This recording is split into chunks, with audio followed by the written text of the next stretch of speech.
तो आज अपन पढ़ते हैं कवक का दूसरा जीनस जिसका नाम है Penicillium.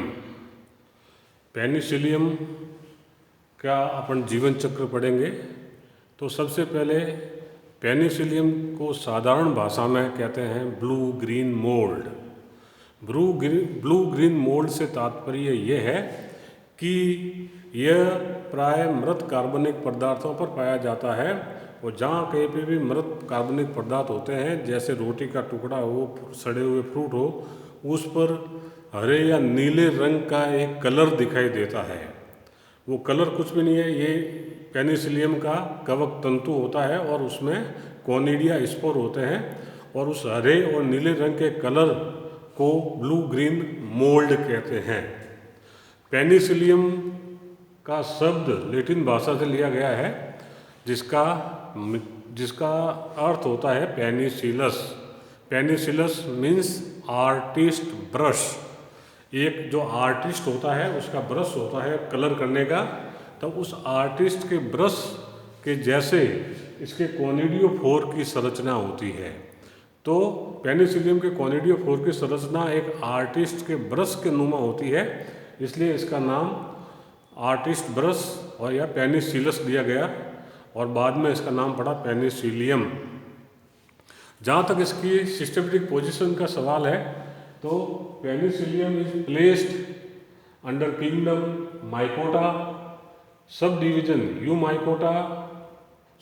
Kingdom mycota division eumycota sub division ascomycotina, class plectomycetes, order aspergillales या यूरोसियल्स, कुछ किताब में यूरोसियल्स लिखा हुआ है, फैमिली एस्परजिलेसी और जीनस इज ए पेनिसिलियम।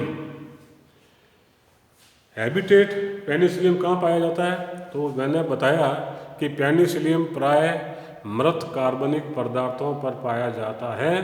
जहाँ कहीं पर भी मृत कार्बनिक पदार्थ होते हैं, चाहे वो रोटी का टुकड़ा हो, सड़े हुए फ्रूट हो, लकड़ी का बुरादा हो, तो वहाँ पर पेनिसिलियम ग्रो करता है, वहाँ पर पेनिसिलियम पाया जाता है और हल्के नीले हरे रंग का जाल बनाता है, उसको ब्लू ग्रीन मोल्ड कहते हैं।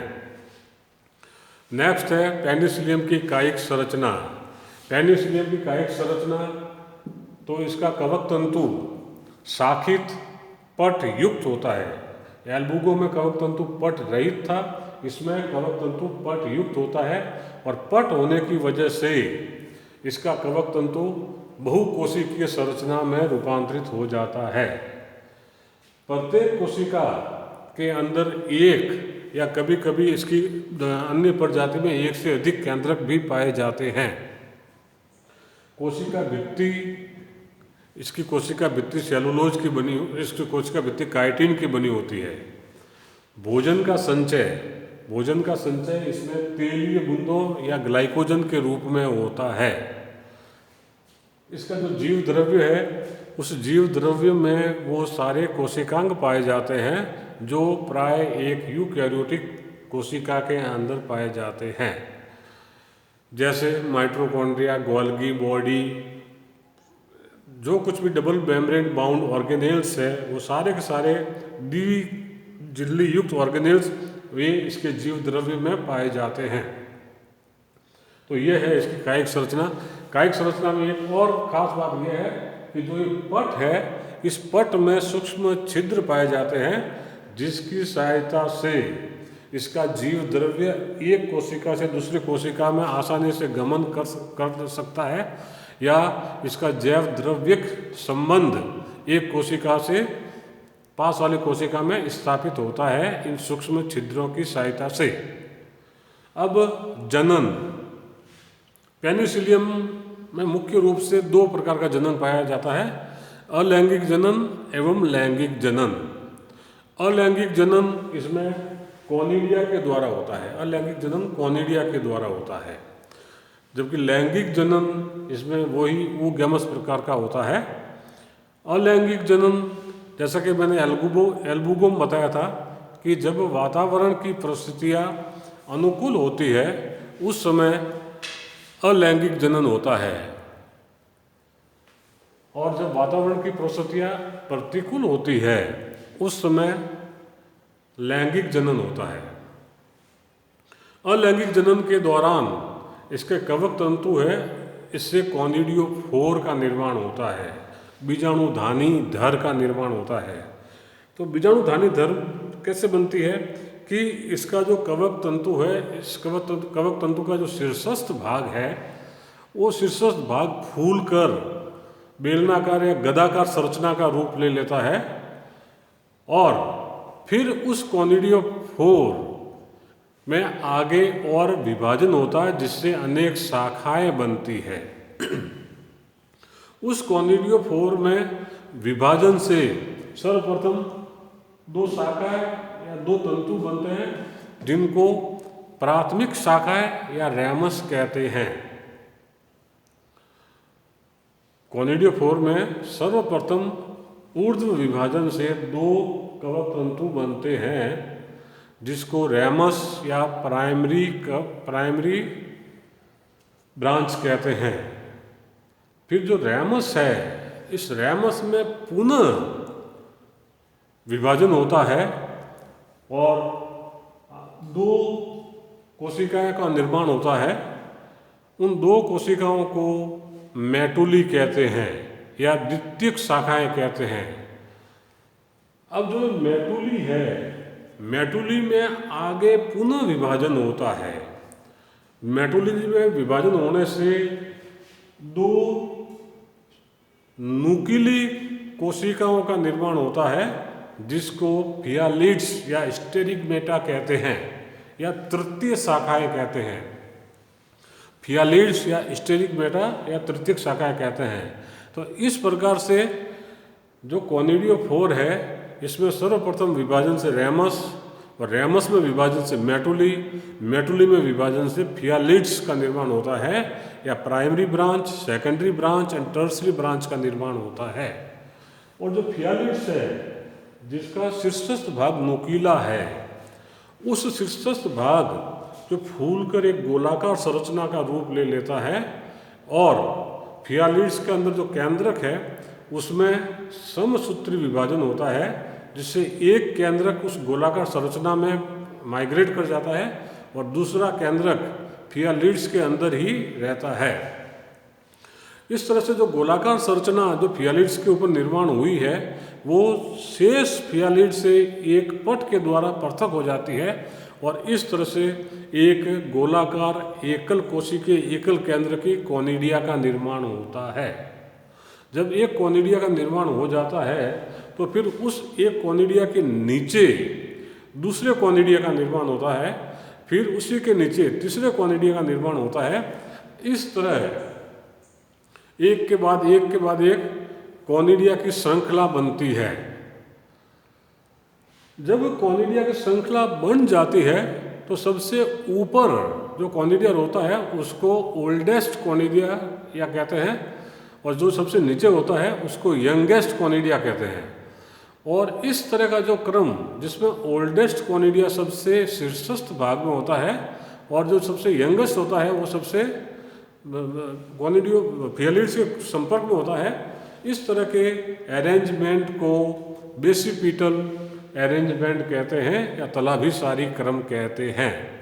तो इस तरह से जो कॉनिडिया युक्त ये जो संरचना दिखती है, ये बिल्कुल आर्टिस्ट के ब्रश जैसी लगती है। इसलिए इस पेनिसिलियम का नाम पेनिसिलस प्रारंभिक अवस्था में रखा गया था, फिर उससे पेनिसिलियम बना। तो इस आर्टिस्ट ब्रश के हिसाब से इसका नाम पेनिसिलियम दिया गया।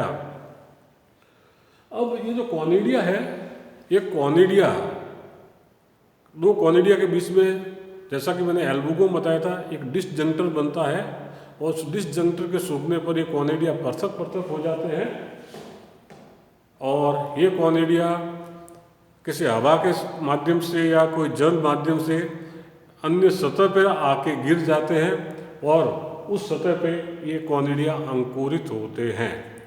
अंकुरित होने के बाद इस कॉनिडिया से शाखित पट युक्त बहुकोशिकीय कवक तंतु का निर्माण होता है और इस तरह से इसका लैंगिक जनन कंप्लीट होता है। तो इसका जो मेन इसका जो नाम दिया गया है मेन इसके स्ट्रक्चर पे दिया गया है कि कॉनिडियोफोर की जो संरचना होती है ये एक आर्टिस्ट ब्रश के रूप में होता है।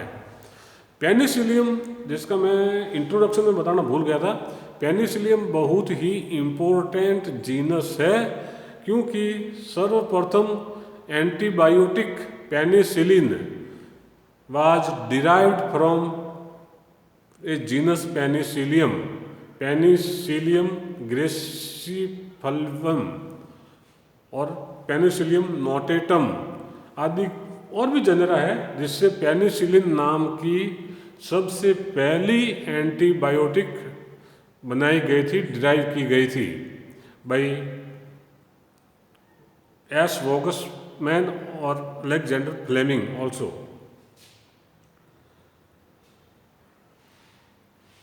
तो यह है पेनिसिलियम से फर्स्ट वंडर ड्रग ऑब्टेन किया गया था।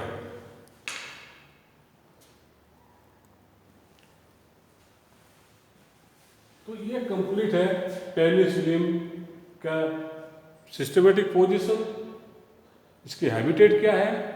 हैबिटेट ये सैप्रोफिटिक होता है। सैप्रोफिटिक से तात्पर्य यह है कि यह केवल मृत कार्बनिक पदार्थों पर ही आश्रित रहता है। इसका कॉमन नेम क्या है? ब्लू ग्रीन मोल्ड, क्योंकि ये जहाँ कहीं भी डेड ऑर्गेनिक मैटर होता है, मृत कार्बनिक पदार्थ होता है, वहाँ पर नीले भूरे रंग की कॉलोनी बनाता है, जिसलिए इसका नाम ब्लू ग्रीन मोल्ड दिया गया है। लेकिन इसका नाम डिराइव किया था लैटिन भाषा से, जिसका अर्थ होता है पेनिसिलस, और पेनिसिलस का अर्थ होता है आर्टिस्ट ब्रश। और आर्टिस्ट ब्रश क्यों नाम दिया गया?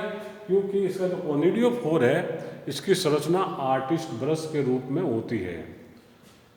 एल्बुगो और इसमें डिफरेंस ये है, कायिक संरचना में एल्बुगो के कवक तंतु में पट नहीं पाए जाते थे, इसलिए माइसिलियम पट रहित एवं सकेंद्रकी होता था, जबकि इसमें माइसिलियम में पट पाए जाते हैं, इसलिए माइसिलियम बहुकोशिकीय